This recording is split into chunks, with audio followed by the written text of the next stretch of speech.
Tracy McGrady, Rip Hamilton in the house. And Rip and I go way back. We were actually in D.C. together. He was a rookie with the Wizards. I was a rookie reporter for the Washington Post. And that was also, of course, the time Michael Jordan was with the Wizards. And it's funny, I always thought of you in terms of this. I think you're a kid, you're coming out of college, you realize you're going to get to play with Michael Jordan, and you think it's going to be amazing, right? I mean, Michael's going to take you under his wing, he's going to share everything he knows, you're going to go on long walks together, right? Whatever it is. Except Washington MJ, people, not a very happy MJ. He was like ornery old man MJ. And Rick, I remember a lot of cursing, you do. You pretty were there. much. You've seen it. There was like cursing, and then there was more cursing, and then there was like a little more cursing from Michael, and he was not as generous to the younger players in those moments as one might have thought, right? Well, like I tell people, Michael was fun. He had a unique personality. Great to be around. Great to be around. Like when I was on the basketball court at times with him, he would show me the whole medium range game. Like he would dribble 2 times, pull up in the middle of the court and says, "Hey, Rip,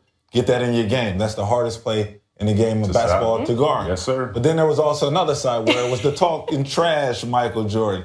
And at times, me and a couple of the young guys would come up to him and say, "Hey, Mike, why don't you think about putting us in the brand Jordan collection?" Right. And he'd look at me and say, "Hey, Rip, my sneakers for all-stars."